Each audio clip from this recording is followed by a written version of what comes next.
Hello guys, magandang araw sa atin lahat. So this is the coin for today. Yan. Isa to sa pinakamahal na coins kahit i-search nyo dun sa Pinoy Pound Star, yung dinala ng babae doon. So ito yung Liberty in God We Trust year 2000. Yan. Tapos sa likod may nakasulat na United States of America. Ayan. $1, tas may agila sa likod. Yan. Yung pinaka-rare na klase ng ganito na coins, umabot siya ng 100,000 pataas. Okay? At yung normal naman, umabot lang ng 5,000 hanggang 7,000 pesos. Yan. Tapos, kung meron kayong ganitong klase ng coin, kahit madumi, kung makikita nyo, medyo may mga dumi-dumi ito ng konti, wag nyo siyang lilinisin kasi mababawasan yung presyo nito. Okay? So, kung meron kayong ganito, depende sa quality. Kung you have rare, baka umabot pa rin ng milyon yung totoong presyo ng ganito. Lalo sa US. Yan. So, isa to sa pinaka-rare coin ng US kahit i-search sa Pound Star nila. Yan. So, kung meron ganito, just send a picture.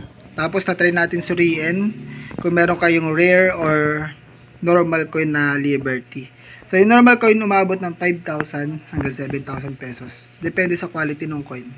Yan. At syempre, marami pa tayong hinahanap na iba't ibang klase ng coin. Katulad nito. Meron din tayong hinahanap na yan. So, this is 50 cents. Syempre, kukunin natin. Yan. Itong 50 cents na to, guys. Ang presyo niya, hindi naman ganun kataas, pero may value na rin. Yan, kukunin natin dito. Yan. So, ito ay may halong 14 karat na gold. Yan, kung makikita nyo, kahit sobrang tagal na itong coin na to, hindi pa rin siya nag-fade. Yan, sobrang kulay ginto pa rin siya. Yan. Ito yan. So, ito, 50 cents, euro. So, sa European coin, year 2002. Yan. Kung meron kayong ganito, mabot siya ng 3,500 hanggang 4,000 pesos. Depende sa quality ng coin. Yan. 50 cents, euro. Yan. Tapos, meron din tayong hinahanap na pure silver coin. Siyempre. So, ito yung pure silver coin natin. This one. Yan. Kung i-compare nyo naman sa normal na mga coin, makita nyo yung difference ng silver sa hindi. Diba? Makita nyo nakintab yung 100 lira. So, itong 100 lira, umabot siya ng 9,000 hanggang 10,000 pesos. Yan. Depende sa quality ng coin. Yan. So, this is 100 lira. Year 1987. Siyempre, nanggaling ito sa bansang Turkey. Yan. So, sikat at mayaman na bansa. So, kung meron kayong ganito, just follow and comment. At send kayo ng picture. This is 100 lira. Year 1987, a pure silver coin.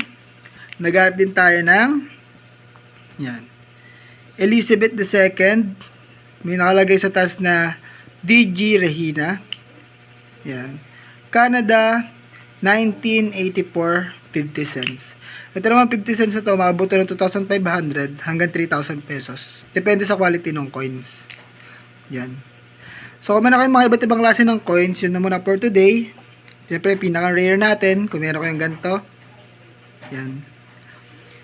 Kung meron kayong mga ganitong coins, just follow and comment. And mag-send kayo ng picture sa amin. Tapos, susuriin namin yung coins kung gaano kaganda. At kung ano yung value, kahit hindi ko pa napapakita. Kasi baka meron kayong hawak na mga coins na may value. And syempre, meron din tayong mga paper bills. Yan. So, marami rin tayong paper bills na hinahanap like this. Yan. So, meron mga ganitong klase ng coins. Follow and comment. Tignan namin yung and wait for our reply. Thank you so much and God bless guys. Ingat tayo palagi. Bye.